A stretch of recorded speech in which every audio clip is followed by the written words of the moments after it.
Welcome. Welcome. It's a Sunday. We're recording this on a Sunday. It's God's day. Sleepy day, exactly.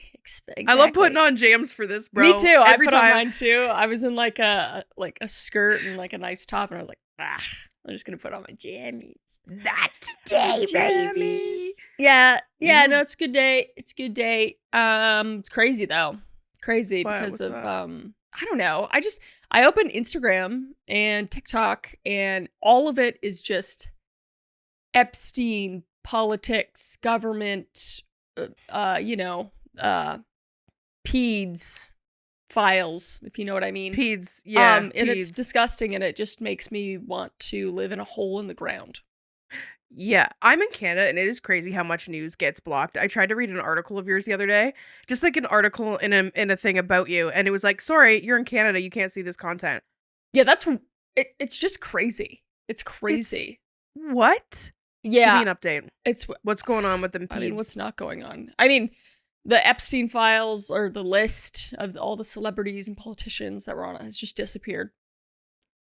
Oh, wait, I did see they said it never existed. Mm-hmm. Whereas, there's people that were like, yeah, I'm looking at it on my desk, and like it's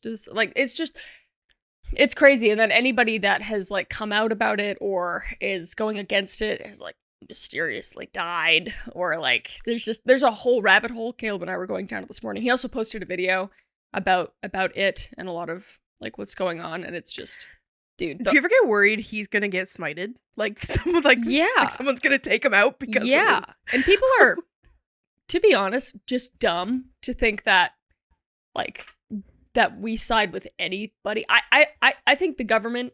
I think you are silly to trust. I'm sorry we're getting so political, but I think you are silly to trust anyone in government. Right, left, middle, wherever. They're all. It's just evil.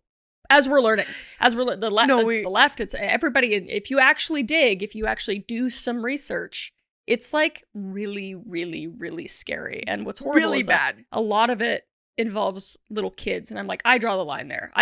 You can defend somebody all you want, but there's kids. There was in the pudding. The thing I saw this morning was I can't remember her name, but she had a charity, and she went to third world countries to bring kids over to get adopted and everything, but she ended up trafficking those kids on 2 different occasions. And then when she went on trial for the second time, the person that represented her was was one of the previous presidents. I can't remember which one. I think it was Clinton. That his lawyer defended her, and then he ended up being somebody who did traffic children as well. It's just like, it's so depressing. Sorry, I'm even talking about this. No, it's an important thing to talk about and to continue talking about it. That's the thing. But like, is people are like, well, I don't even want to look at it. I don't want to talk about it. It's like, no, we actually have to, because if you're silent, it will keep happening. It will keep Adam happening. Gets so mad, dude. Adam, like, I watch so many of those ped hunters on YouTube. Mm-hmm. It's like my favorite thing. The people who do it right, though. The people who aren't like super. The people who do it, like people who do it right. And Adam can't even watch them. It makes him so mad. He's like, I can't fathom. I can't even put a shred of thought in my mind to ever doing anything to hurt a child in any way. And he's like, the fact that people are out there, he's like, that is deep. Like, that is the devil. People that are is the darkest. In charge of our countries. Ugh. Like covering stuff up, doing that. Celebrities, a bunch of your favorite celebrities. It's just like, the possibilities are literally endless, and nothing shocks me anymore. It's like, oh, this person's involved. I'm like, probably. And that's why I live in the middle of Texas nowhere, and nowhere near Hollywood or anywhere. I don't know. I'm just like, I'm not. No, it was crazy when you moved to Texas. Like, people literally thought you became a different person when you moved to Texas. Just like, I was reading comments the other day, and they're like, you moved to Texas, which means this, and this. And it was like, I'm like, no.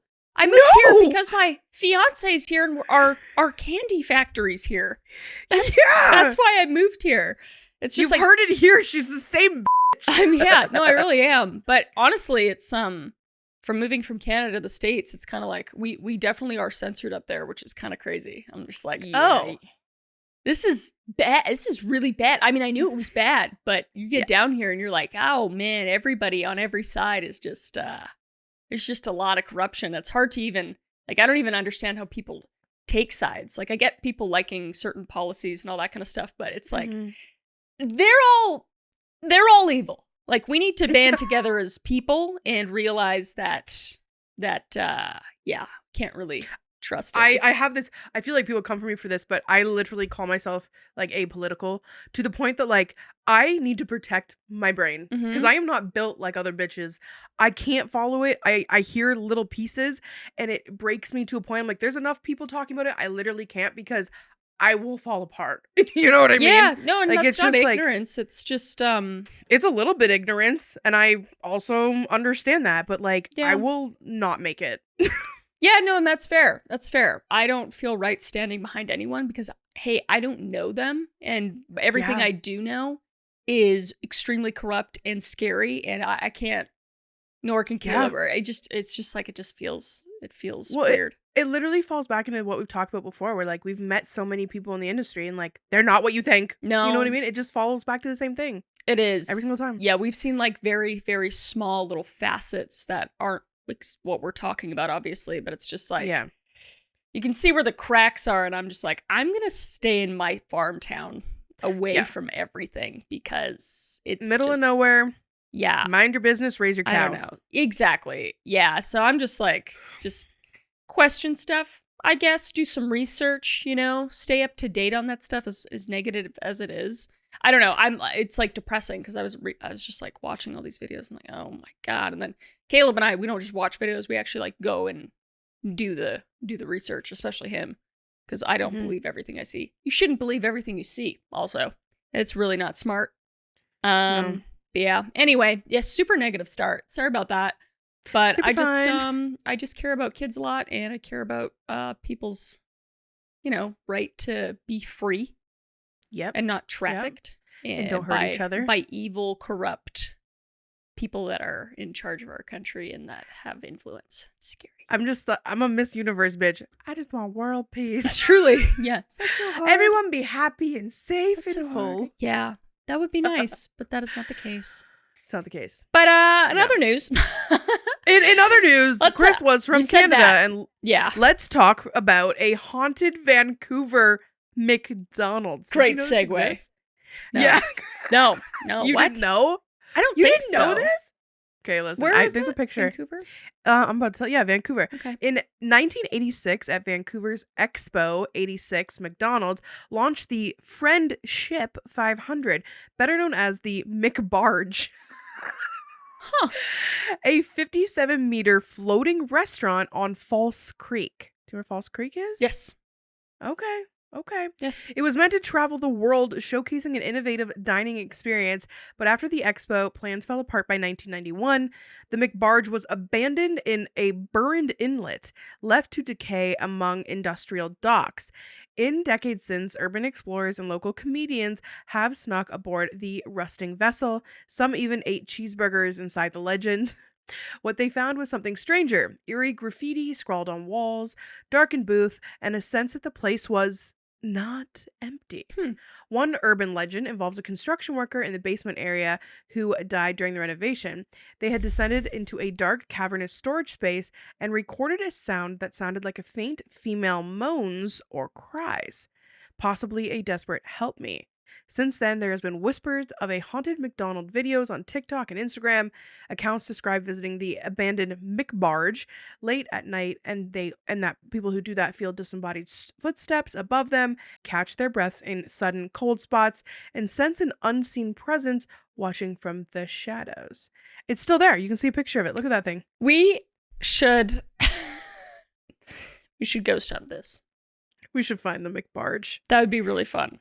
That's very Selena coded to get to the McBarge. It's really cool. Yeah. It's funny because I know this barge. I've seen it a million times, and I didn't know that it was that McDonald's. Dude, that doesn't look like a McDonald's. No, it's so eerie. That would be really fun to ghost hunt. Yeah, and fall over and die on accident or something. Yeah, become part of the McDonald's. That's crazy. Part of the McDonald's. So now we've talked about two dark things. Okay, we talked about that. We talked about haunted McBarge. We didn't segue into anything positive. No, what we are going to violently segue into some existential crisis would you rathers. Come along the downward spiral with us, fun. friends. I love hypotheticals. They're my favorite. Me too. All right, I'm going to read you this one. You tell me. Would you rather know exactly when you are going to die or exactly how, but not when? I think my life would be better and I'd be less anxious if I knew when I was going to die. Because if I knew that I was going to die by getting hit by a bus, or if I was going to die by developing some sort of disease, then I would just be like afraid to go outside, or I'd be trying desperately to avoid getting that disease, all that stuff, you know? If I knew that I was going to die 2 years from now, 13 days, 2 hours, 3 minutes, write that down. If this happens, then I just prophesize my death. Then I'd be like, okay, I'm going to live it the up. Yeah. I don't care how it is. No, I like that. I live with crazy health anxiety, as you've seen. And I think also knowing when and being like, okay, it's not tomorrow. Yeah. You're not gonna, this weird pain is not an aneurysm. I think, yeah. Yeah. I think when. Can you imagine if they're like, you die of an aneurysm and then you're just like, but. Yeah. When? Exactly. It's like, you can't avoid it. I would just kill myself, like trying, or not actually, but trying to prevent it. Yeah. Yeah. Yeah. Oh, that's scary. But then what if they're like, you die of a kidney infection? But then you know to just take care of your kid. But then something else. That's the thing. That's what I mean. I don't want to know how. And I've had a kidney infection. Not fun. Have you ever passed a kidney stone? No, not a kidney stone. Bro. You have. Bro. One day I tried on a corset. And I popped it into the uter between like the kidney and the. I woke up and I thought it was like a shit cramp. And then I was on the floor and I was screaming. Like, dude, I've been through a lot of things. I'm standing in the hospital room, standing there. I'm like, and then it gone. I was completely fine. Isn't it weird? I know some people say like it is up there with one of the most painful things. I've had undilated miscarriages. I've had lots of violent things happen. I've had surgeries. I've had the worst pain I have ever felt was that kidney stone. Like I was ready to like self-cancel. Like I was like, oh, I can't live like this. I believe it. Dude, I have gas pain where I'm like, I think this is the end. Dude, when I was young, my parents slammed so much milk on me, even though I'm like, I think I'm lactose intolerant. And I remember like trying to walk from my bedroom to the bathroom and collapsing because I'm like, this isn't right. Something's wrong. No, like actually, like even like a month ago, like I have pain where I'm like, oh, like I'm internally bleeding or something's happening. It's just gas. I have violent gas. Can you feel better? Usually it's like a burp, but it is like the most visceral, like, and it's like over 2 hours, and it's me like, it's like basically dry heaving. It's disgusting, and I don't even know why, because I don't eat dairy, like, because I avoid it because of that. But sometimes it'll just be like I ate this biscuit. It was like a thick Texas biscuit from this restaurant that probably had 8 pounds of butter in it and stuff. My body couldn't handle it.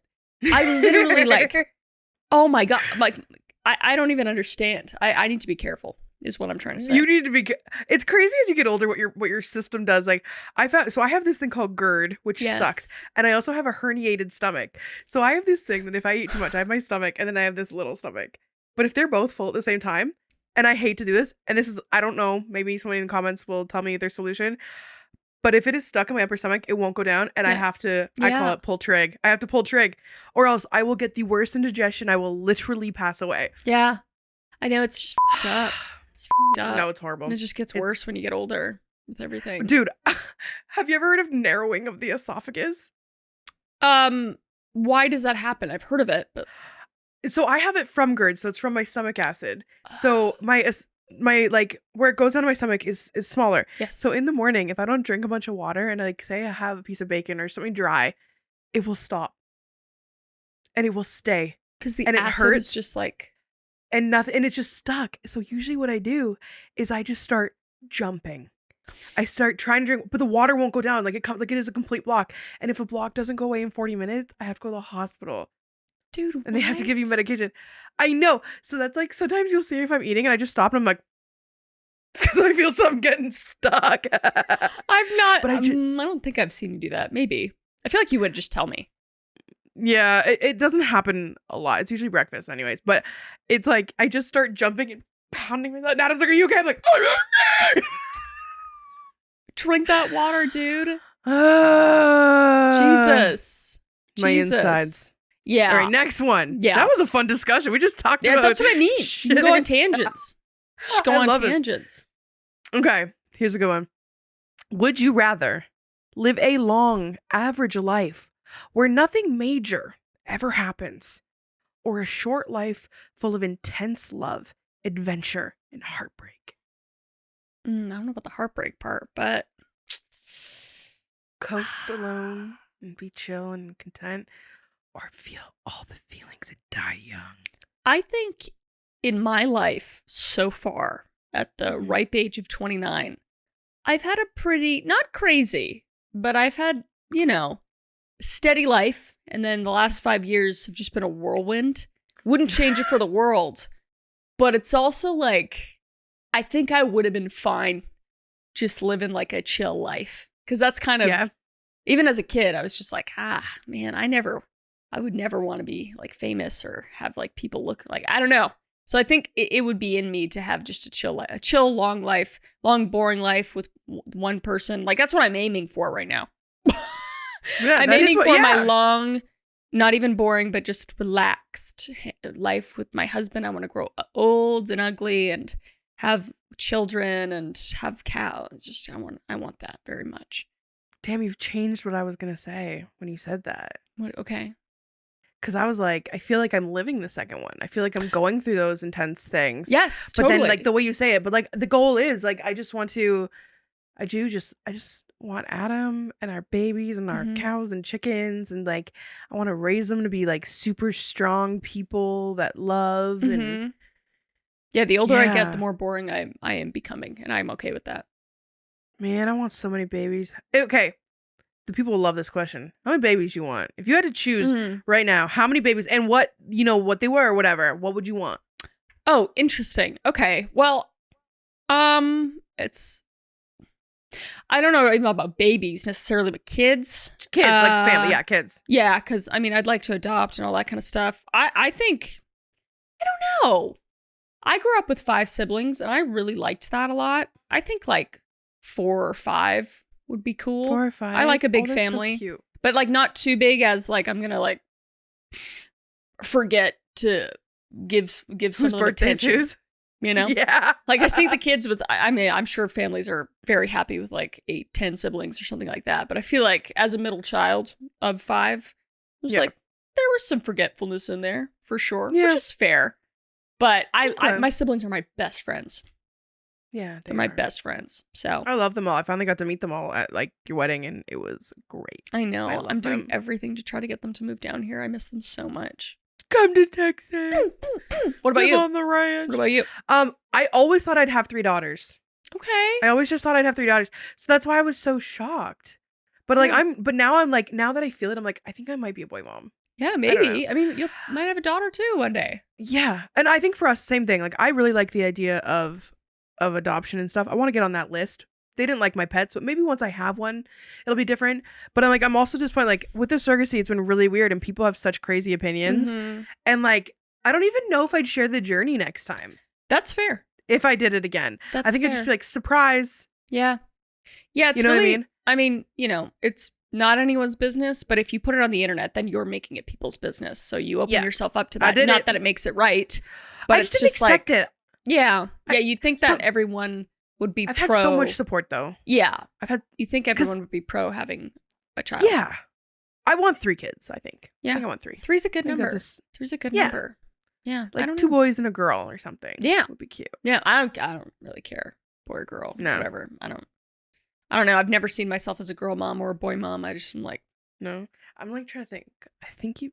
I don't know. You give me boy mom vibes. Boy mom. That's what like everybody says, but I feel like I'm gonna be the one that just gets a has girl. All girls. She just like tortures me like I tortured my mother, and that's the karma. That's what I'm scared of. I'm so scared of that. I was such a little shit, and so is Caleb. He was such a little shit as a kid, but like an old soul too. So I don't really know. I think we're both ways.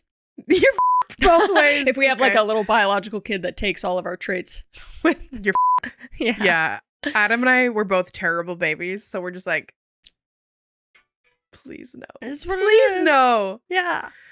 Okay, would you rather be completely forgotten after death or remembered forever, but for something terrible?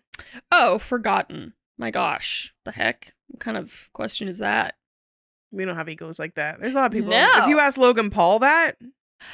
Yeah, there's certain people that are just like, I don't care if it was. I don't even. Who would choose that though? Like who? Big egos. Jeffrey Epstein. Hitler. If he's even dead. If he's even dead. Well, he's gotta be dead now. If he's even dead. I don't know if Jeffrey Epstein's dead, man. I wouldn't be surprised if he just popped up. Dude, I was at a party one time. I was in a hotel room, and it was right after, like, probably just a couple months after that all happened. And this dude was absolutely hammered, and he just comes up to me, and he had no idea who it was, and he goes, "This is for you." Puts a lanyard around my neck, and it just says, Epstein didn't, Yeah. And then it just had a picture of him on the end of the lanyard. I still have it. Interesting. Yeah. And I traded him my necklace, so it was pretty funny. I was like, here, you can have my necklace. Yeah, I don't know. Now we're back at Epstein. I don't know. Part of me's like, he's not dead, and then the other part of me's like, he was too much of a liability to all these really, really influential people, so it's like, makes sense that they would kill him off. Because he definitely didn't, do that to himself. He definitely didn't do. No. You can't Those kind of convince people me. don't. You can't convince me. No. It's just crazy how, it's like, nobody, there's no way to know anything. I don't know if we ever believe will. anything. I don't know. Nah, we won't. I have no idea. Someone knows the truth. Yeah. Hey, if you know the truth. Yeah, hey. Yeah. Call us. Text us. Anytime. We'll lock it down for you. Mm-hmm. Okay. Would you rather save one person you deeply love or 100 strangers you'll never meet? Wait. Is it like the person I love dies if I save the 100 or the 100 die if Yes, you are either saving the one person you love. So you're either killing Caleb or 100 strangers. Would you save 100 strangers or save Caleb? But you're never going to meet these strangers. This is terrible. This is like the button question where it's like, if you press this button, it's bad. You'll get anything you want, but somebody in the world's going to die. Caleb is my person. He's my I don't want to kill anyone, though. I just want to say on the record, would never kill anyone. Same. Would probably just Jeffrey Epstein myself if I had that option. I couldn't do either. You have to choose. And by that, I mean, I would run away to an island and still be alive. Or something. But yeah, no, all jokes aside, I couldn't do that to Caleb. I couldn't. And I couldn't do it to other people, but in this ridiculous hypothetical world, no, I'm not killing my husband. If I could pick the 100 people, though, I would totally choose the 100 people. True. There's a lot of people that need to go. Give me that list. They're strangers. What if it's like you choose your husband and then your mom's gone and you're like, yeah, that would be f***ed up. That's a movie. You can't answer this question. It's a movie right there. Yeah, we're both now liable. Yeah. All right. Would you rather know every lie you've ever been told or every truth you've never been told? Ooh. It's kind of the same thing, isn't it? Well, you're either hearing, in a way, but the truth, truth is just never about you. Spoken. It'd be like what people don't like. It might as well be the same thing.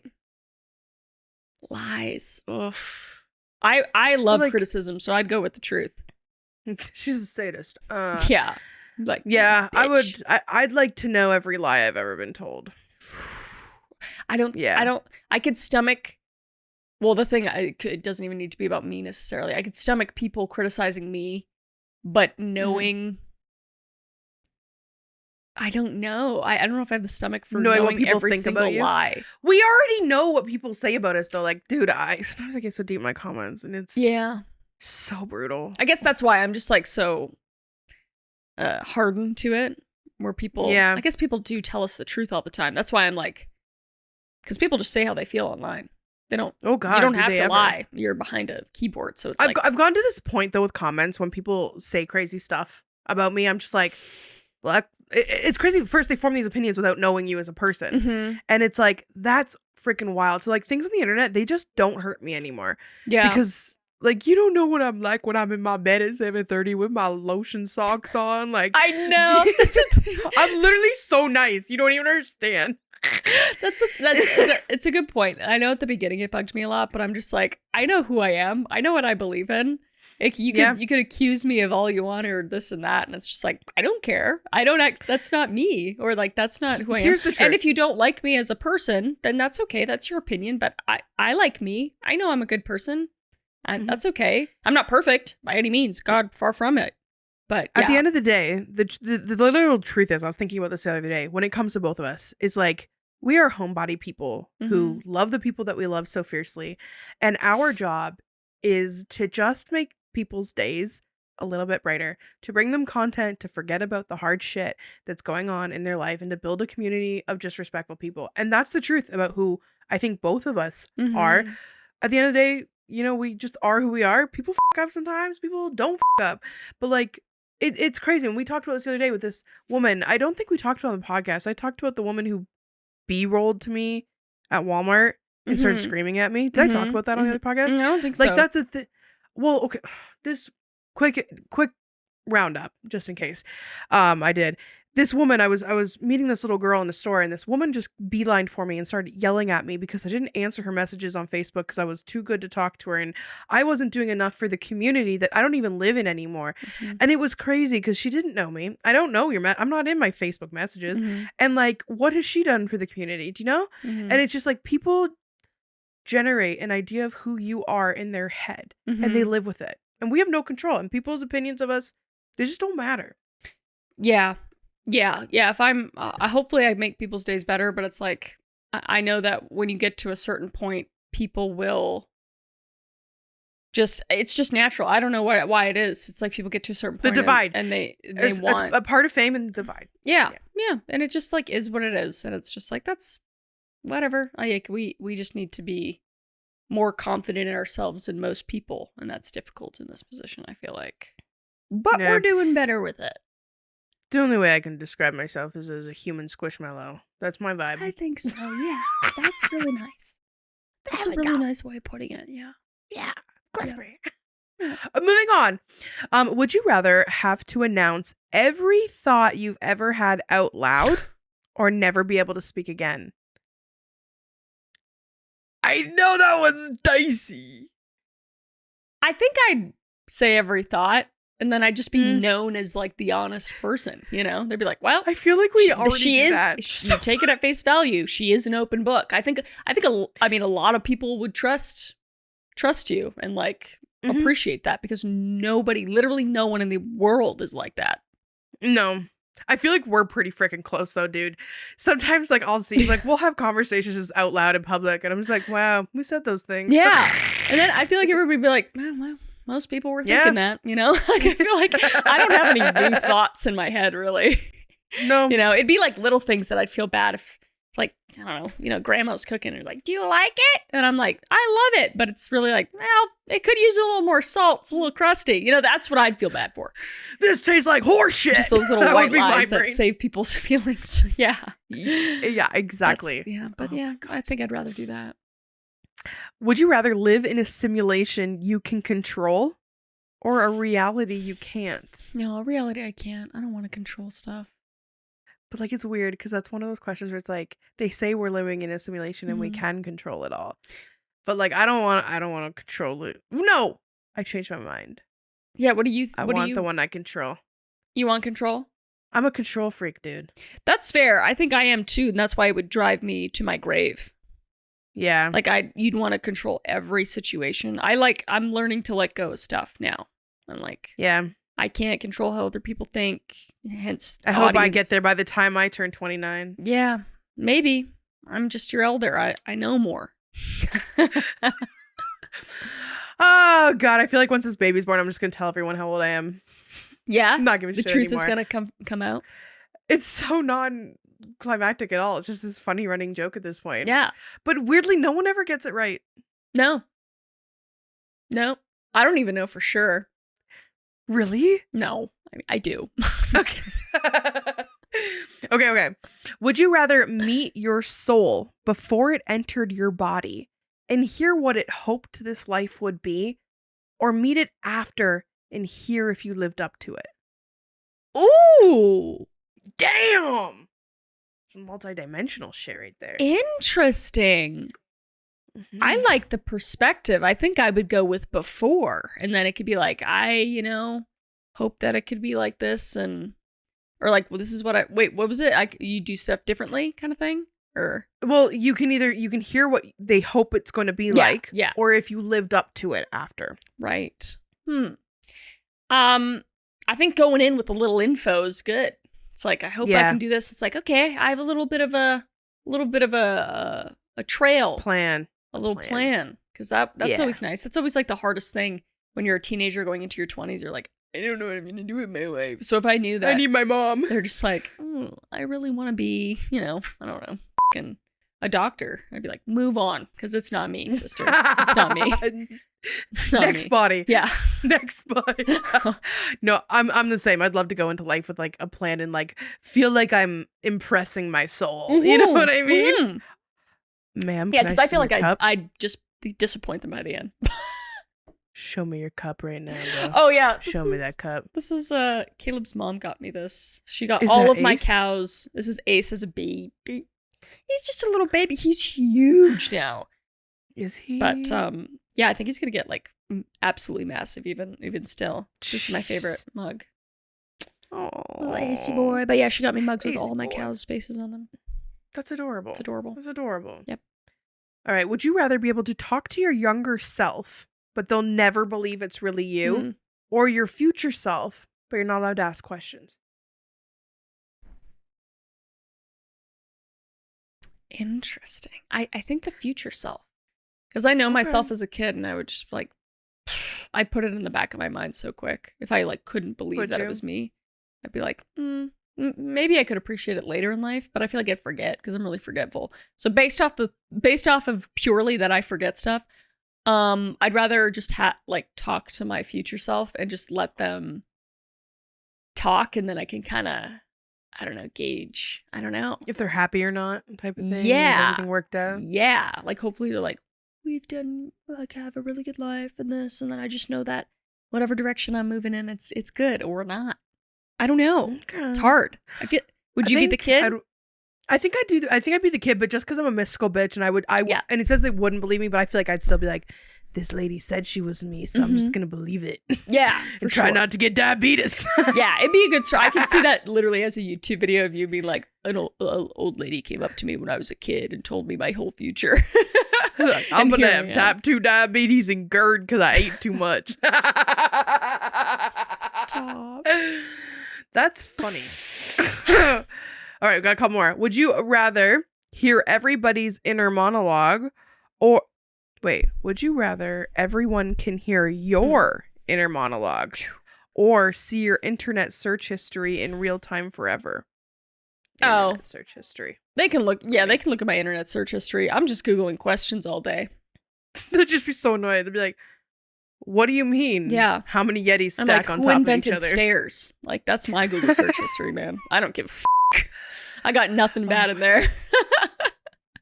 That's it. Or like true crime stuff or conspiracy stuff. Is whatever. Yeah, but inner monologue, I talk in my head. I hear my voice in my head when I talk. Like, I never constant. shut the f*** up. No. I never shut the f*** up. No, everyone would just hate me for not shutting up. Mm-hmm. Yeah. Mm-hmm.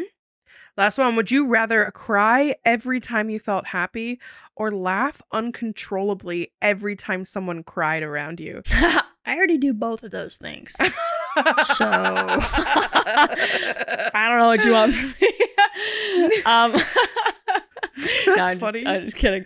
But no, I mean, if I'm like really happy and something beautiful has happened in my life, I shed a tear for sure. I feel like a lot of people do. So that's not like, I'd feel horrible, uncontrollably laughing if somebody was. You're just at a funeral and you're like, yeah. I mean, I've been there. I'm one of those people where it's like, I can't even comprehend it. So it's just like, life is f***ed up. Like, this is crazy. Like, it's, there was my grandma's, when my grandma passed away, I was like insane. She was like a second mom to me, but everyone else was crying, and I was just sitting there like, what the fuck? I was like, my body doesn't know what to do. Yeah, no, literally. And they all thought I was a psychopath. And I was like, no. And then fast forward like 2 months and I was uncontrollably sobbing every single day. Everybody handles grief is so different for people. Everybody handles it. Caleb and I had a friend who, unsubscribed from life not too long ago. And it was interesting being with someone who reacted in the same way. Because we're both the same. It was just like, the way we handle it, dear friend, horrible. I absolutely cried, but we're just like, what do you even think of that? Like, it's just, that person's gone. We saw them like almost every day. They're gone. Like, I don't. Just gone. Yeah, gone. But I think people think it's like insensitive or something like that, but I don't know. I think everyone handles it differently, so I don't judge people. Grief is so weird. I handle grief really differently when it comes to people compared to pets, which is strange. Yeah. Like when it comes to people, I go into executive function. I will plan the whole funeral. Yeah. I will make every single thing. I can't stop moving. Yeah. I need to keep going. I need to do the things.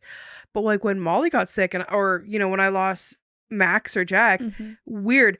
I shut off. Catatonic. I am the exact same. It's very weird. It's almost like, I don't know, because pets are so innocent. They can't talk. They can't. It was just like it's like a special losing a relationship baby in a way. Because like, Molly's my baby. When I thought I was losing her, I was like, I can't do this without. Which is insane because dogs don't live forever. No, such a short life. And then, but people, for me, when people pass, and I've had a decent amount of people pass around me, all I can do to get through it is think about all the most funny times ever. And I don't know why, but my brain goes to having like a conversation with them about what had happened. And I know if I died, like, I hope that you laugh, I hope that you're just like, that I'm there, like, I'm dead. What the I don't know. It's so weird. Because of our job, dude. Because of ghost hunting, we know what's next. I have so much more peace around people passing away because I really understand what's going to come next. I think for the dogs, it's like, they need me over there. They don't have the emotional intelligence. I don't know. But when it comes to people, I've seen how emotionally intelligent spirit is and what comes next. Like when someone passes away, I'm like, okay, I'll see you later. I'll see you in a few decades. Yeah, that's the thing. Yeah, it's like I like celebrations of life. Like I really want when I die there to be like happy party. I don't want sad stuff. I want people listening. I just to really went to one of those happy music and just like telling stories, hopefully positive. Like I don't know. It's like we are literally all gonna die. None of us can escape which is nuts. So it's like, hey, better to, I mean, obviously cry, mourn the person that you lost. You're not going to see them again. But also just like, remember in a positive way, laugh a little bit, be like, wow, what a great moment in my life that person could bring to me. I don't know. I think a lot of people don't consider that. Do you believe in reincarnation? No, I don't know. I don't think so. But it's hard because you see like those stories of those little kids that are like, I was in the war and I dropped a bomb. I don't know. Like it's weird. I don't know. I don't really know. I don't know. Like I choose to believe that there's, hopefully a heaven and that kind of thing. And according, to that, then you don't. But I don't know. I do. I don't know if I want to come back again though, man. Yeah. I think I'm ready. I think I'm done. Yeah. Yeah, it's hard. Good transition though, dude, because we literally have creepy kids' past lives coming up right now. Really? Literally. Okay, cool. Because I like those stories. I like those stories. Yes. Do you want to read the first one? Sure. It's so interesting to me because you hear it a lot, and like, especially when they're so young and they're so innocent, they just will remember things. And it's like, oh damn. Yeah, like how do you refute? It's really I don't know. I really don't know. Okay. First one. My other mommy died in a fire. Oh gosh. A 3-year-old girl randomly told her mom, quote, my other mommy had yellow hair like yours, but she died in a fire. I tried to wake her up, but she was too burned. When asked more, she said she used to live, quote, in the tall city with the green lady holding the fire, Statue of Liberty. She'd never been to New York. A 3-year-old. Like a 3-year-old doesn't have the intelligence to understand New York or know the Statue of Liberty or know the tall buildings. Yeah, it's just like, the only thing I could say is just like, did you get that on video? You know, I don't know. Yeah. But it's just record forever. Yeah, I don't know. Yeah, it's to think of a 3-year-old like making that up. I don't know. No, it's insane. Yeah. All right, next one was I was pushed. A 4-year-old boy, terrified of balconies, once whispered to his babysitter, "When I was big, someone pushed me off one of these. My bones made cracking noises." He refused to go near railings for years and would cry anytime anyone stood too close to an edge. Yeah, it's not a fun thought, but it's like it's an interesting thought to think why you're scared of certain things or you have issue with certain things. And it's like, it could be because of a past life or just the maturity levels of people. Like, I know we've talked about dimensional. This. Or it could be dimensional. That. I know, it's just like there's so many weird, it's fun to think about. Like, yeah, I don't know. You meet some people and you're like, this is their first life. You know, if you believe in first, like, I know we've talked about this. Dude. So it's just like, oh, they need to go through some shit. Whereas like you meet other people and you're like, oh, this might be your last. Like you've been through some shit. No, exactly. When I do my home reading, when I do like that job and I connect to things, I see memories from I see other people's memories, other places' memories. And that's why like when I hear a kid like that, I'm like, is that apartment haunted and he's seeing the life of something else? True. You know what I mean? Yeah, like, true. Maybe residual energy. Yeah, maybe it's from something else. Yeah, that's interesting. All right, let's see. Next. I had a farm, but then the war took it. Ooh, see? The war one. There's war ones. There you go. A boy growing up in Mississippi insisted he used to have a, quote, big red barn and, quote, cows with soft noses. When asked where, he said, quote, "It's gone now. Soldiers came and took the animals. My papa buried the silver under the tree." The family eventually traced this story to a nearly identical account of World War I era French farm. Interesting. Huh. Interesting. Okay. Yeah, so again, it might have been like what you said. It's like something else telling him that, or like, I don't know. I don't know. You never know. Next we have, don't go down the stairs like that. A toddler screamed at his dad who was walking down the stairs. Quote, "Don't go like that. That's how I broke my neck last time."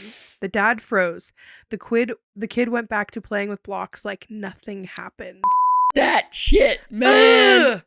Get out of the house. Yeah. I don't know. Like if my kid said that, I'd be like, I probably would believe it immediately. I'd be like, what? I'd question further. I'd be like, what do you mean? I don't know. Yep. All right, next. I picked you from the sky. A 5-year-old girl said, quote, "Before I was here, I was with the stars. I looked down and saw you crying, so I picked you to be my mommy. Oh, then I fell into your belly." She even described the exact dress her mom wore the day she miscarried the year before. What? That's crazy. So strange. So strange. Cute. Man. Next one, I was shot in the back. A little boy would cry and scream every time his mom touched a small birthmark between his shoulder blades. He eventually told her, "That's where the bullet went in. I was running in the forest." Doctors could not explain his extreme reaction to that one spot. Yeah, I've heard that before, like where your birthmark is like where you died or, something happened to you. Do you have any? Mine's on the back of my calf. Mine's on my calf. What? Which calf? My left one. That's where mine is too. I had to check. Mine looks like Australia. Does it? It looks like an island. Can you see it right there? Oh my gosh, yeah. Yeah. What does mine look like? It's near the back. Mine looks like a line. just an oblongy boy. And I hate when people touch my calves. I have like a visceral reaction. Oh, dude, I know. I hate it so much. I remember the one time you were in the Estes method and I touched your legs like, ah! I hate it. Nobody touches my legs, especially my calves. No. Don't touch my calves. All right, one more. The water took me. I had to burp. A 5-year-old girl with an intense fear of bathtubs once said, "I drowned before. My boat tipped over. I was cold and the fish nibbled my toes." She claimed to have been a boy named Jack from the, quote, "the time when horses pull ice wagons." How would a kid know what ice wagons are? I don't know. This is weird. I was just looking at ice wagons yesterday. Why would you be looking at ice wagons? See, this is my Google history. This is my Google history. No, give me the setup for that. I love Westerns. I've been obsessed with Westerns since I was a kid. Caleb loves Westerns. We've been on a Western kick, okay? We were watching Tombstone. It's a movie about Wyatt Earp. You guys should watch it, okay? And Doc Holliday. Very good. Anyway, wagons. They had wagons, like 1880s, where the horses drew the wagon. So I was like, I really want one of those wagons. I think it'd be so fun to have a horse and a wagon and just like go around the property. And if I had kids, to be like, let's get in the wagon and like go walk around, because we live on enough property where you could just kind of like go around the property. I'm seeing the vision. Fun. And I also just love the look, and they have a lot of historical stuff. So I was looking online for those stagecoach wagons, and I came across a stagecoach sled wagon, and I was like, whoa! And it was one that horses took, and I was like, I wish it snowed here, because I would also get one of those. Very expensive, though. Bitch. You might as well get a new car. How much are they? Some of them were like beautiful, like gorgeous, like red, and they were like 70 grand, and I was like, yeah, right. American? Yeah. So I was looking at like used, old, dilapidated, like $10,000 on sale for free, like, and there's like, I live in Texas, so there's like quite a few people that sell them for next to nothing. But that's my next thing. I'm gonna get. I'm gonna refurbish a horse wagon. She's gonna go from building her dollhouses to refurbishing her horse wagon. My dollhouses in my refurbished horse stage. I can't say shit, dude. I drive a hearse. I can't say shit about it. Exactly. I ghost hunted in there last night, and I was gonna make this funny video because we had this dude come to the house, and he was like, "Hey, is the old man home?" And I thought that he was talking about Adam. Mm-hmm. So I call Adam to the door, and he's like, "No, the old man." I'm like, "There's no old man here." He's like, "I've seen him in the hearse," because the hearse was parked down behind the horse barn in the second driveway. Yeah, so I'm like, okay, there's no old man. Adam's dad hasn't been in there. So I'm like, I'm gonna ghost hunt this hearse. So I start to ghost hunt it. Chris, everything went I connected to nothing in the hearse. I connected to things in the property, which we all know weird stuff happens on my property. Yeah. I'm in there. I connect to the woman in white who I've seen on the property a couple times. But we know that the Hells Angels had stuff to do with this property. It ends up saying a name of somebody who I can't repeat because it has to do with something around here. But then it literally says Diablo, so devil, and then it goes interrupt. And 5 seconds after it says interrupt, Adam had decided to sneak out and bang on the side of the window. So I open the door, and I'm like, why did you do that? He's like, oh, I just felt like I needed to come out and bother you. And then Adam, who is like so level-headed, he's like, I just really feel like something's like right here outside the car. Well, right before the Diablo interrupt, it said beside. And I literally go, you're right over here, aren't you? And then he comes out and he does that, and I'm shitting my pants. But this is like the first time, Chris, where I did not come to a conclusion.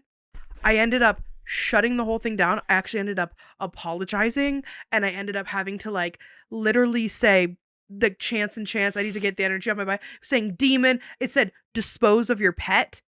Like it was saying, I was crying. And then like after this podcast, I'm doing a cleanse of my house. I'm going to my house with eggs. I'm a little scared. I'm sorry. I got chills. Holy shit. Yeah. It was saying possess. Like it was just, when you told me that, I was like, oh, that's so fun. Have fun. No, and that's the thing. I don't ghost hunt on my property anymore. I don't, because we got the energy really, really good. And Leroy kind of maintains all the energy around here. But last night, like I shouldn't have done that. I should have taken that hearse and went to a parking lot somewhere. Well, I feel like we were able to get it back to a good spot. I think you'll be able to do that again. Yeah, I'm just gonna tonight. We're gonna cleanse everything. Dogs aren't even, dude. The dogs are at my in-laws. Really? I was like, it was weird vibe. Fair enough. But talking about possessness, why don't we talk about a case? Chris, take it away. Yeah, it is the case of Arne Cheyenne Johnson. You guys might know it from The Devil Made Me Do It, in the Conjuring series. Obsessed with Ed and Lorraine and The Conjuring, those movies so much. Also, horror movies, obviously, we made one, but I wanted to do like a true crime video, but also have it like spooky, because this is one of the first cases that went to court that had, actually, it was the first case in terms of demonic possession, I believe. There was a couple other ones like David Berkowitz and all those things, but this one was like solely because of demonic possession, or that was the defense case, is that this person killed this other person because of that. So it's a really interesting case. Also, it has to do with Ed and Lorraine Warren, who also profited off the whole thing. It's all really weird, so I did a little write-up of it, and we're going to read it and just learn about the case, and it's extremely interesting. So, yeah. Get into it, baby. Yeah. All right. On a frigid February morning in 1981, the quiet town of Brookfield, Connecticut was shattered by a scream that would echo through American legal history. Alan Bono, a 40-year-old dog groomer and kennel manager, lay dying on the floor of his workplace, stabbed multiple times by his 19-year-old tenant. But this wasn't just another tragic tale of violence. This was about to become one of the most extraordinary murder trials in United States history, where the defense would claim that demonic possession was responsible for the crime. The perpetrator, Arne Cheyenne Johnson, would stand before a judge and jury with the unprecedented plea not guilty by the reason of demonic possession. Though Johnson himself never uttered the famous phrase, "the devil made me do it," that was a media creation that stuck, his case would forever become known by those words. It was a defense so extraordinary that it captured headlines worldwide and forced America to confront a terrifying question. Could evil spirits actually compel someone to kill? But to understand how a seemingly normal teenager came to be at the center of such an unprecedented legal strategy, we need to go back to where it all began. In a family's desperate battle against forces they could not comprehend. And that starts with the ordinary life of, it's Arne, right? Yeah. His name is Arne. And that starts with the ordinary life of Arne Johnson.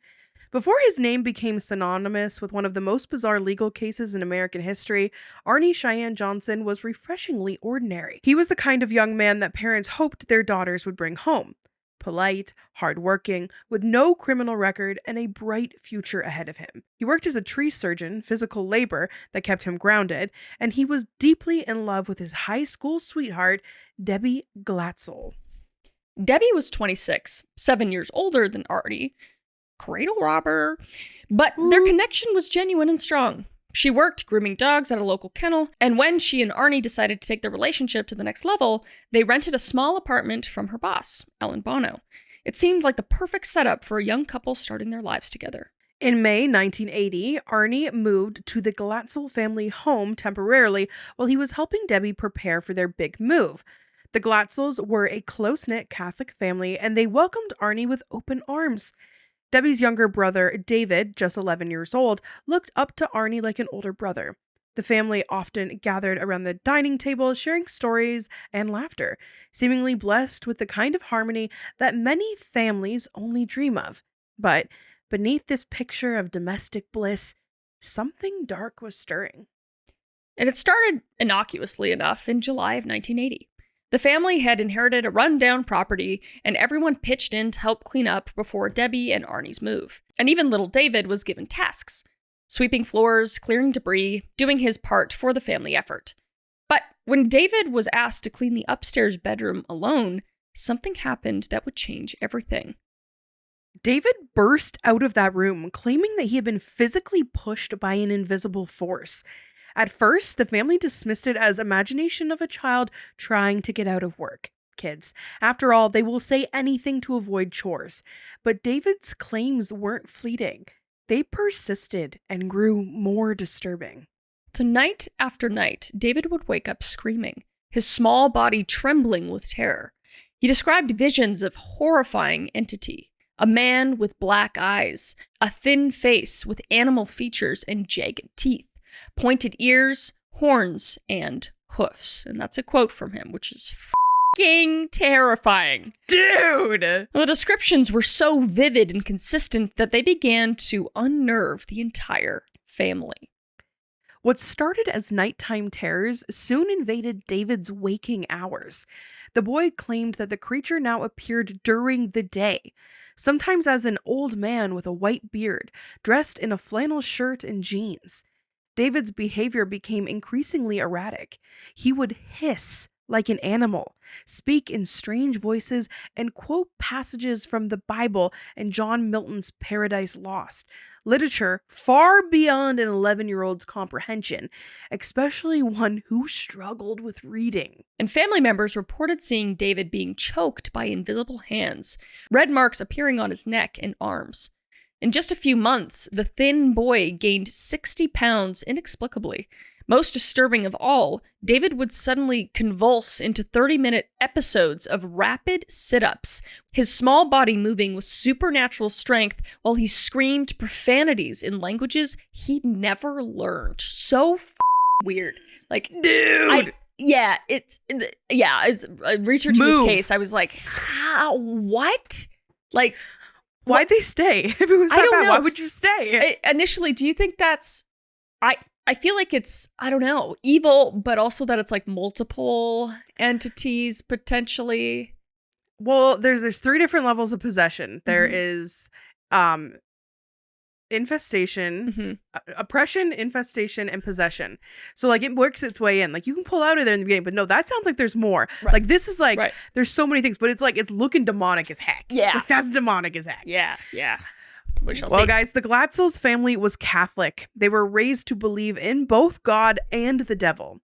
As David's condition worsened, they couldn't shake the terrifying conclusion that their youngest member was under demonic attack. Desperate for answers and relief, the Glatzels first called upon their local priest to bless the house. When that failed to bring peace, Debbie and her mother Judy attended a lecture at their local library given by 2 people who claimed expertise in exactly these kinds of supernatural problems: Ed and Lorraine Warren. Enter money making.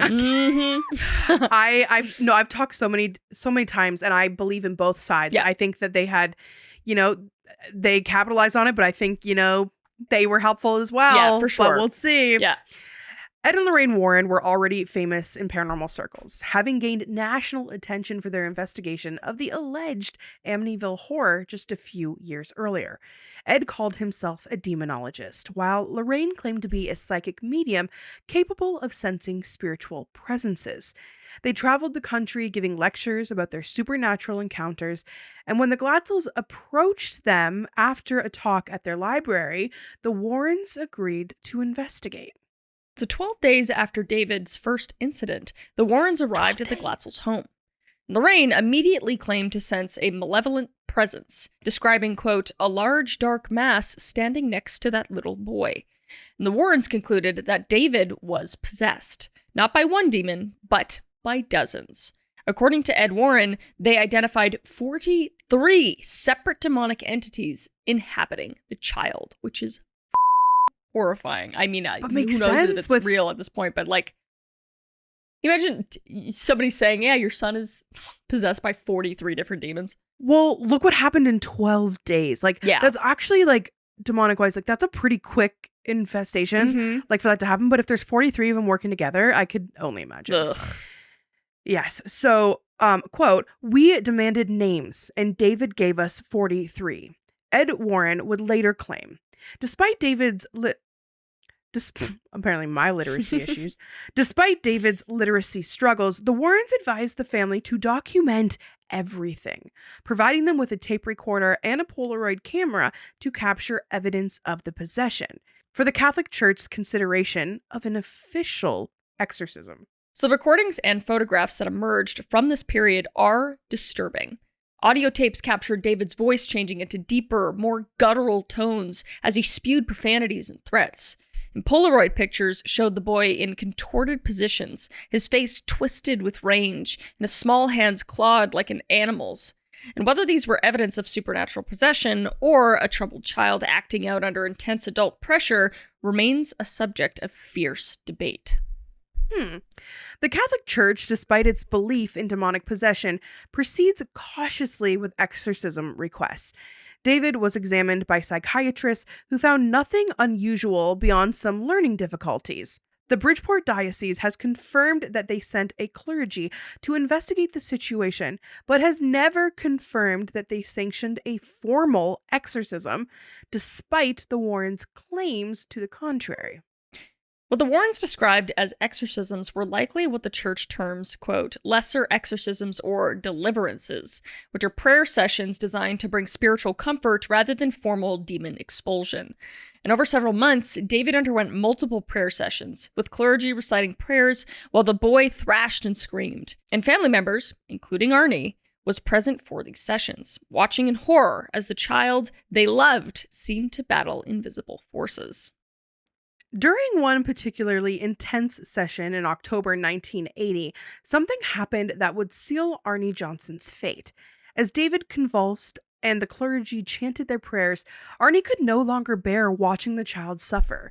In a moment of desperation and love, he shouted at the unseen entities, "Take me on. Leave my little buddy alone." Damn. That's Dude. in the movie. All this is in the movie. I mean, it's extremely dramatized, but I remember when it came out and they gave me a code and I was so excited to watch it before anybody else. yeah, right? I was like, damn. Yep. The clergy and the Warrens warned Arne against such provocation, but it was too late. And according to those present, the challenge had been issued and accepted. And in the weeks that followed, Arne's behavior began to change in subtle but disturbing ways. After that fateful prayer session, Arne Johnson was no longer himself. The gentle, easygoing young man became prone to sudden, violent outbursts. He would put his fist through furniture with no explanation, his knuckles bleeding but his face blank, as if he wasn't present in his own body. Most unsettling was an incident at his job as a tree surgeon. Arne fell 100 feet from a tree, a fall that should have killed or severely injured him. Yet he walked away without a scratch. Though witnesses noticed something odd, the chain from a religious cross around his neck had vanished, while the cross itself remained intact on his sweater. As in demon springs. Mm-hmm. Demon moon boots. This demon, Damn. what's it called? Suspension. Demon suspension. Debbie watched as the man she loved transformed before her eyes. He would go into a trance, she later recalled. He would growl and say he saw the beast. Later, he would have no memory of it. It was just like David. The Warrens, recognizing the dangerous pattern, even contacted local police to warn them that something terrible was about to happen. Lorraine Warren specifically told officers, quote, "Somebody is going to get killed." And this warning came months before the actual murder, suggesting that whatever was happening to Arne was building toward an inevitable violent climax. That's crazy to think about. This is where I get frustrated, because it's like, yeah, did you plant this seed? Did you plant the seed? These are people who didn't have internet. These are bored people that it could be totally demonic possession, or it could be manipulation of someone who's, I know. It's either way. It's weird. It's like it could have started with like just a kid wanting attention, or a family wanting attention and using their kid, and then it just goes so far as to I don't know. It's hard. Building up a way to get away with murder. You never know. Okay, yeah. Well, let's see what happens. The morning of February 16th, 1981 started like any other. Arne called in sick to work, a decision that probably saved his co-workers from witnessing what was about to come. Instead of staying home, he went to the dog kennel where Debbie worked, spending the day with her, his sister Wanda, and his cousin Mary. Alan Bono, their landlord and Debbie's boss, suggested they all go out for lunch at a local restaurant called Mug and Munch. It's a cool name. It should have been a pleasant afternoon. Good food, good company, and the promise of better times ahead. But Alan had been drinking heavily, consuming far more red wine than wisdom would suggest. Here's where I'm frustrated too. Yeah. The Warrens call in. They're like, this is so desperate. This is so terrible. Someone's about to die. He gets up. He calls into sick. Okay, you're not sick to work, but now you're going to go out with your buddies and have a nice lunch. Mm-hmm. I'm confused. I'm getting confused. I know. It's weird. It's contradictory. Mm-hmm. When they returned to the apartment, Debbie went to buy pizza, hoping to sober Alan up. While she was gone, the landlord's behavior became increasingly aggressive and inappropriate. When Debbie returned, she found a tense scene. Alan was grabbing her cousin Mary and refusing to let her go, despite her obvious discomfort. Arne stepped in between them, trying to defuse the situation, but Alan's drunken aggression only escalated, and what happened next would be described differently by everyone present, but the end result was undeniable. Arne Johnson pulled out a 5-inch pocket knife and stabbed Alan Bono multiple times in the chest and stomach. All of a sudden, it just broke, Wanda could later recall. I can't explain it. It just broke. That's all. He was like stone. I couldn't budge him. She described Arne as making sounds like an animal. His eyes rolled back, his face transformed into something she didn't recognize. Alan Bono died from his wounds, and Arne Johnson walked calmly away from the scene, found 2 miles down the road by police who arrested him without resistance. When officers told him, quote, "You just killed someone," Arne's response was genuinely confused, saying, quote, "I don't remember killing anybody. He's my friend. I didn't kill him. I didn't hurt him. I didn't stab him." But Brookfield, Connecticut had just witnessed its first homicide in 193 years, which is damn, that's a place you leave your doors open. Crazy.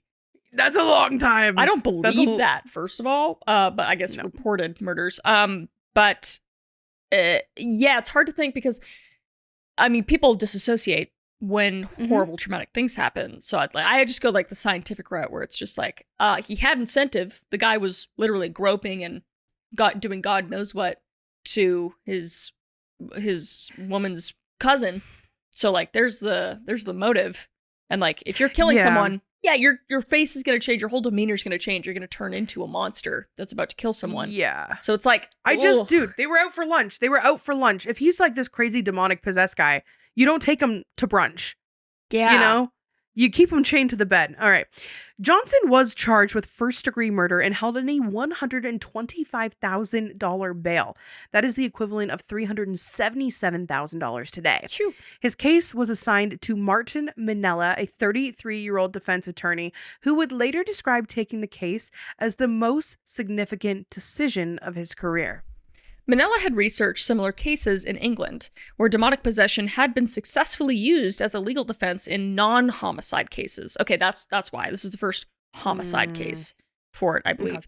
His strategy was unprecedented and risky. He would argue that Arne Johnson could not be held legally responsible for Alan Bono's murder because he was under the control of demonic forces at the time of the killing. Which is, I mean, crazy to think about in court. Yeah. In court. Well, usually those people don't believe. Like, if you were to sit me down and say happened, I would definitely hear it out. Yeah. I'd hear it out. The things I've seen. Yeah. Dude, I've been to an exorcism. I have seen the change in a person. Yeah. But again, that person, when I met them in the first part of it, like, you wouldn't take them to brunch. You know what I mean? Like, something's wrong. Yeah. So the courts have dealt with the existence of God, Minella told reporters. Now they're going to have to deal with the existence of the devil. The case immediately attracted massive media attention. Reporters flocked to Danbury, Connecticut, where the trial would be held, packing local hotels and overwhelming the small courthouse that seated only 70 people. The story appeared on the front pages of the New York Times, Washington Post, and newspapers around the world. People magazine featured the case, and television crews descended on the quiet Connecticut town. So much shit in Connecticut, dude. I know.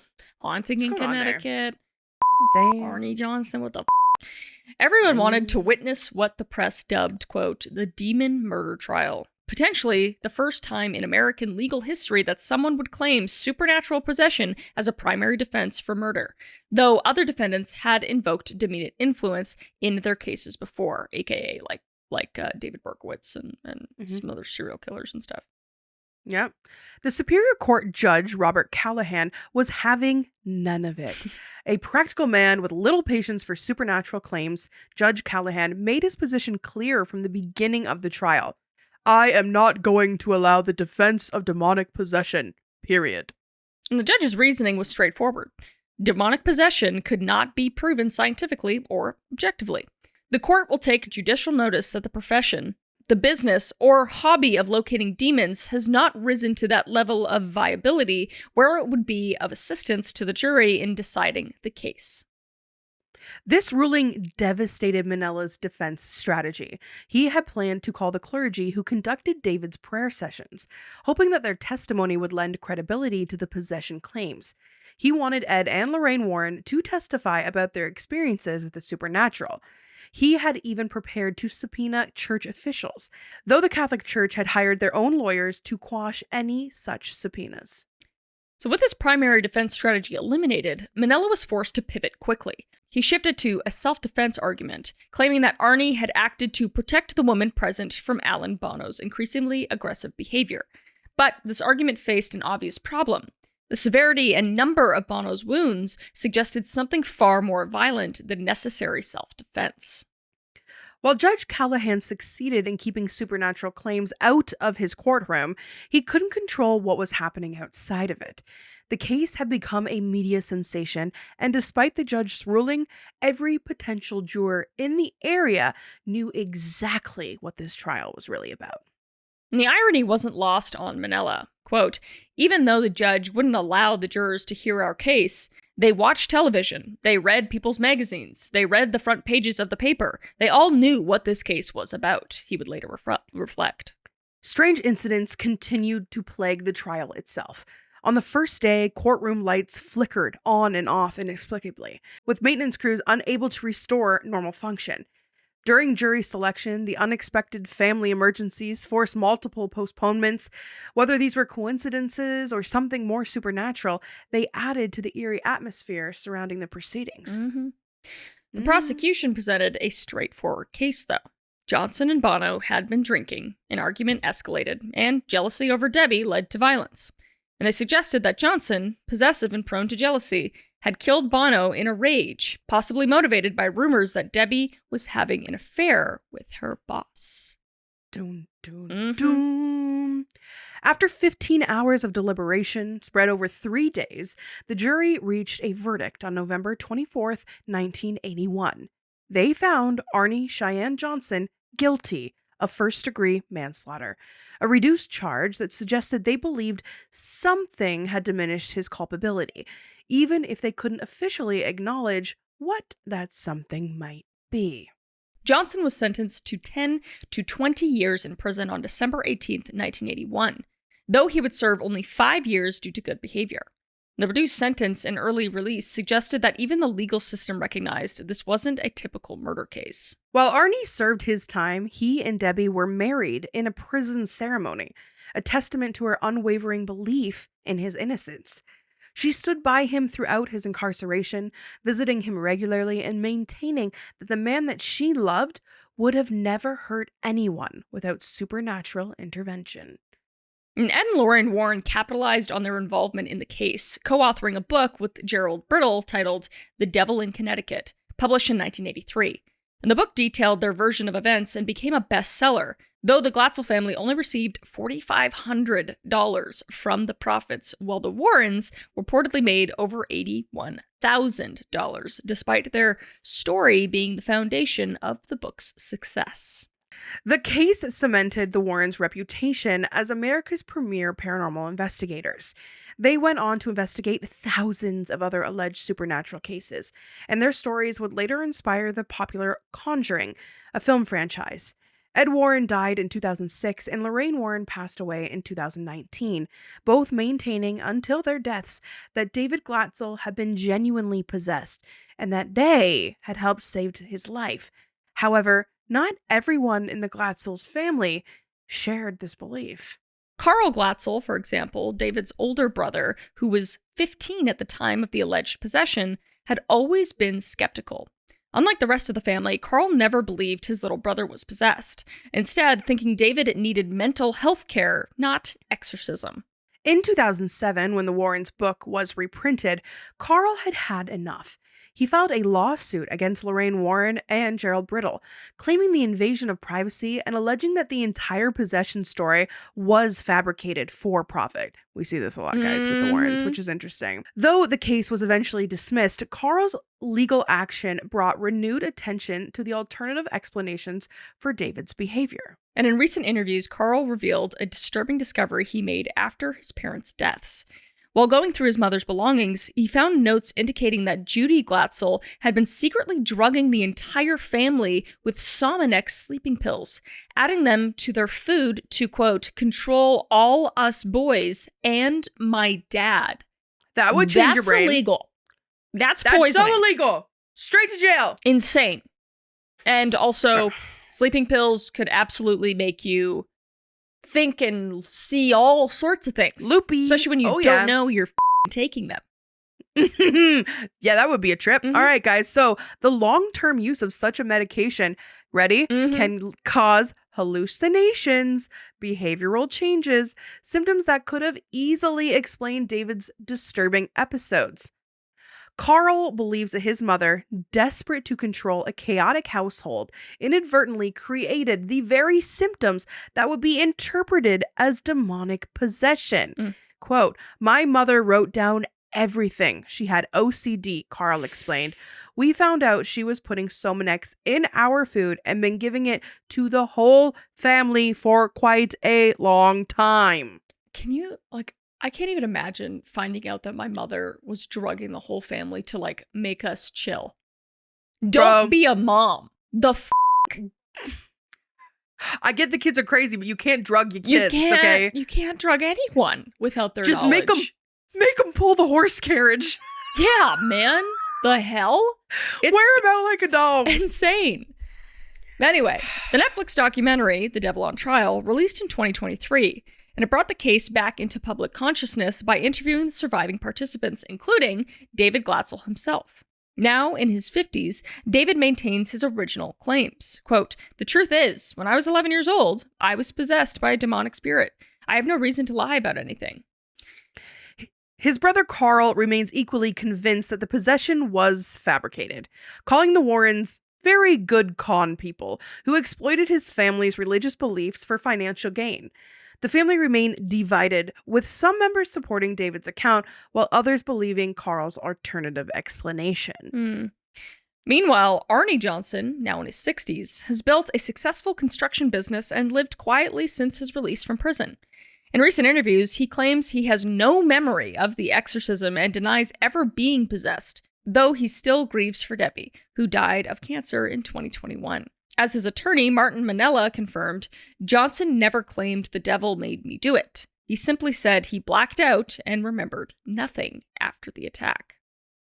The Johnson case forced Americans to confront the uncomfortable questions about the nature of evil, personal responsibility, and the role of religious belief in a secular legal system.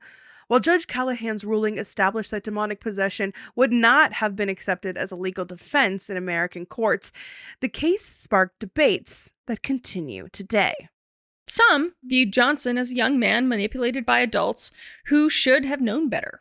Clergy, paranormal investigators, and family members who chose to see supernatural explanations for what might have been a mental health issues. And others saw him as a victim of genuine supernatural forces, a good man corrupted by evil beyond the human understanding. The case also highlighted the complex relationship between religious faith and scientific skepticism in American society. While surveys consistently show that most Americans believe in some form of supernatural phenomenon, the legal system remains firmly grounded in an empirical evidence and scientific reasoning. Which, makes sense, I guess, because there's just so many people that could claim something supernatural for something horrible that they did. And there's no evidence.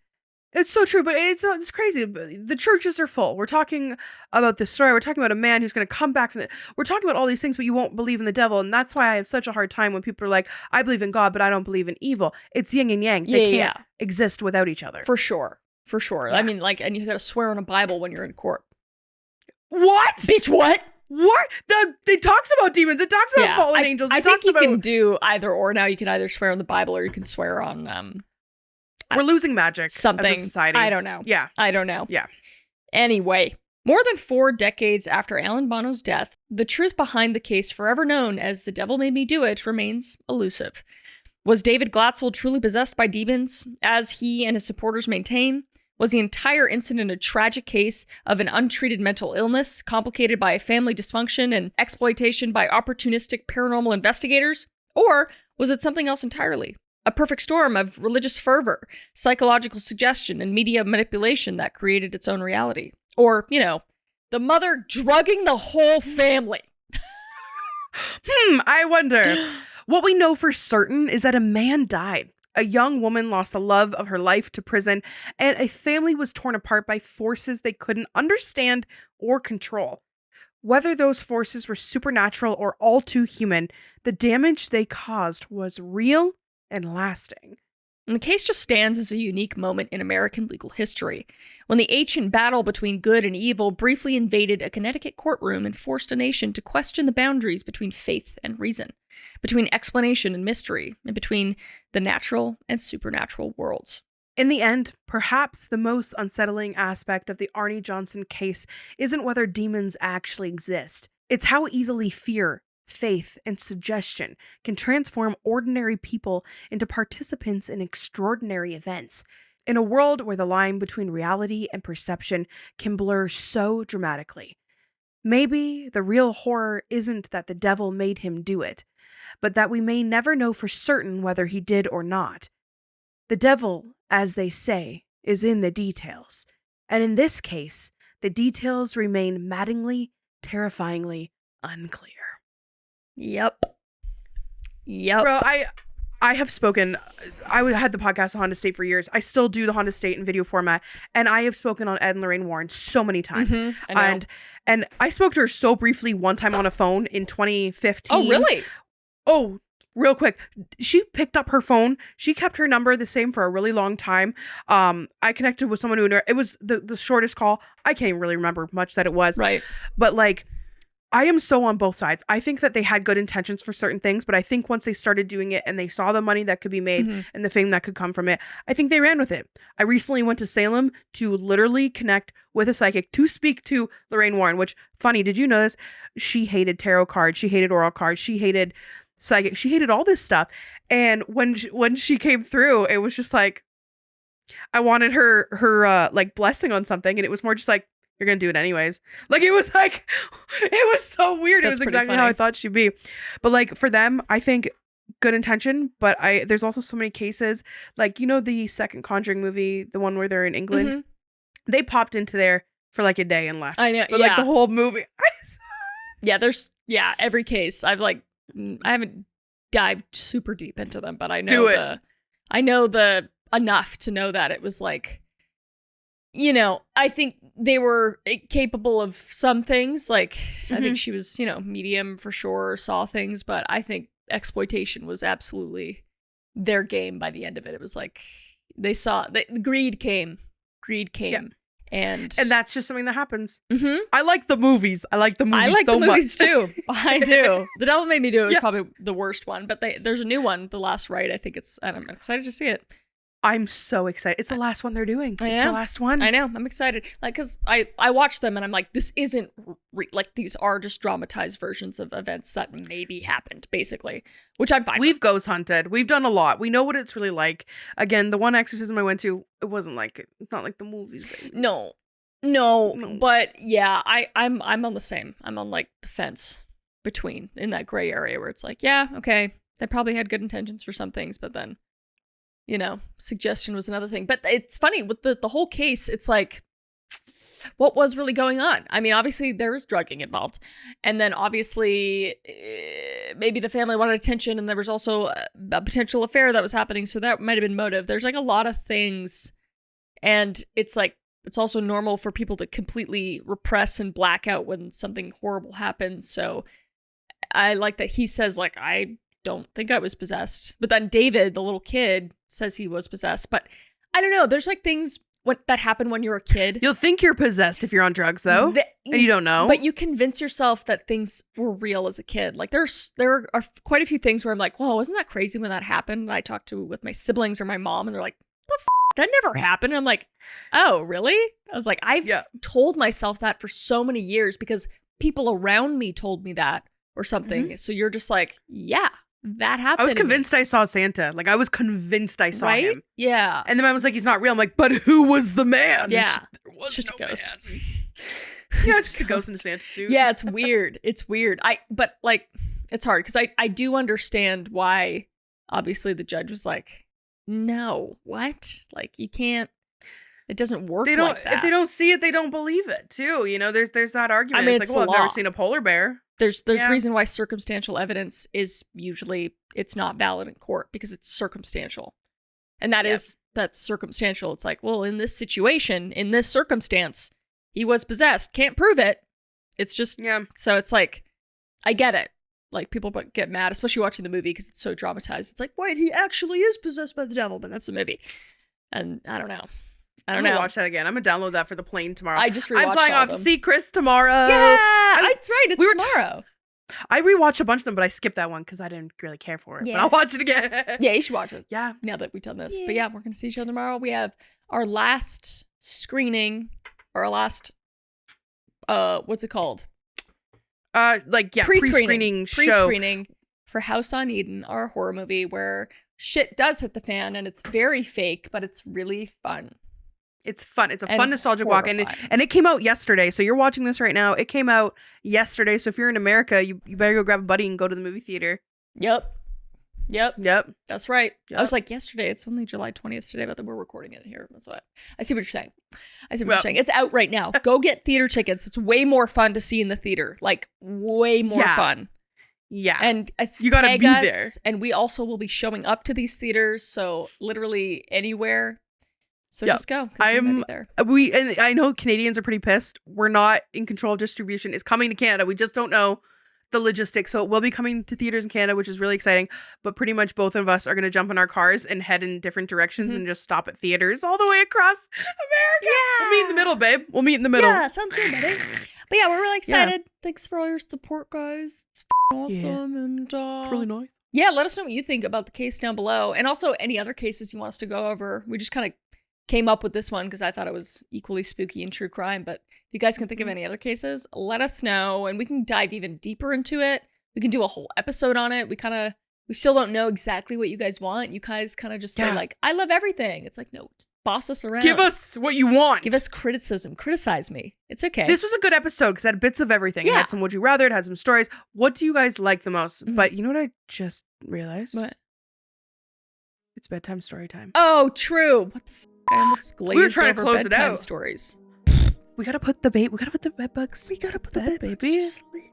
Okay. All right, here we go. Okay.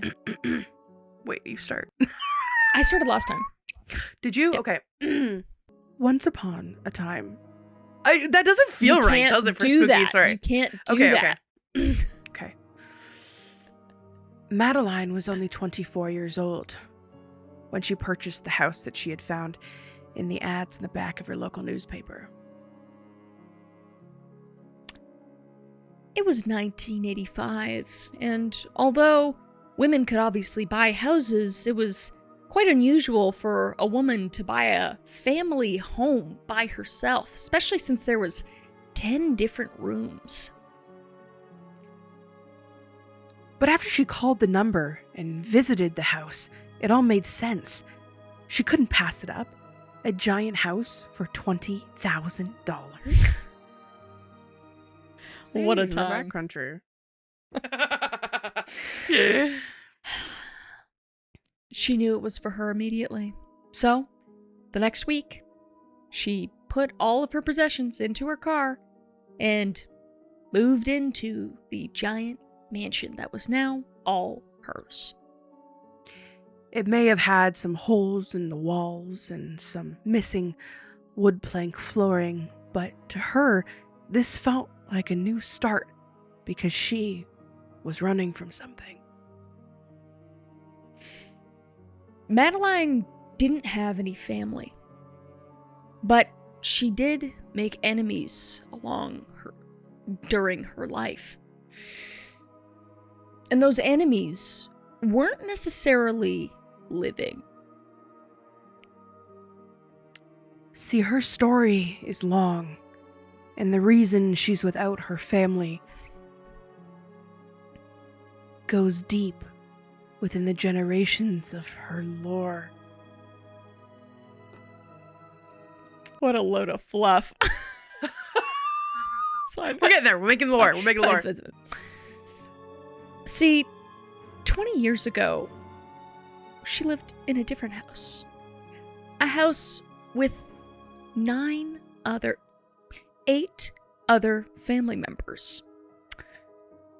And unfortunately, during a horrible mistake, or maybe not a mistake, the house caught on fire, and Madeline was the only one who escaped. The newspapers called her the Black Widow and blamed her for the fire. But they never printed the truth of what happened that night. Because only Madeline knew that her 8 children and her husband were murdered by something else. Something that kept coming for her no matter where she went. No matter how far she went, she could feel it. She knew it was coming, and she could tell by the ringing in her ears. When it came within a kilometer, it would be overpowering. She would be desperate to move. She went to the doctors to see what was wrong with her, and they just said it was tinnitus. But she knew it wasn't. Because when the thing got closer and closer, the ringing got louder and louder, and the ringing would turn into the screams of her children and her husband. And it almost brought her a sense of comfort, but also horror, because she knew that she would be next. The newspapers called her the Black Widow. And that was the closest. What the is Black Widow from? Is that a superhero or some shit? Yeah, but you said that. I'm trying. You said the same I'm sentence trying to twice. I know, but I'm like referencing it. Yeah, no, so they called her the you. Black Widow. Okay, they called her the Black Widow, but that's the only thing they got right. Except it wasn't her. It was about the spiders.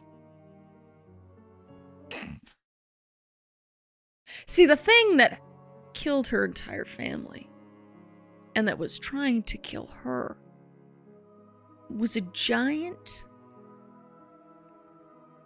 man-like spider.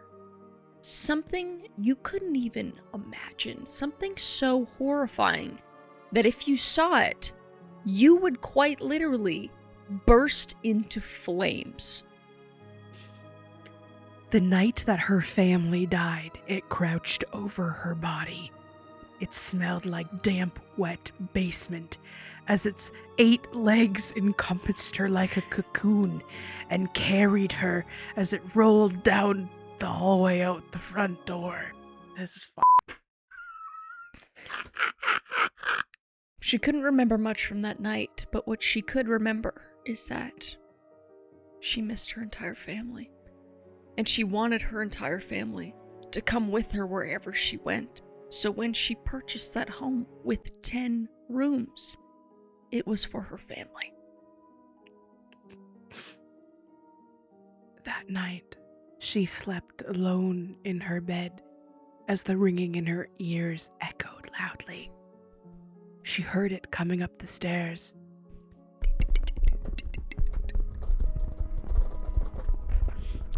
And it whispered in her ear, "I have them in cocoons."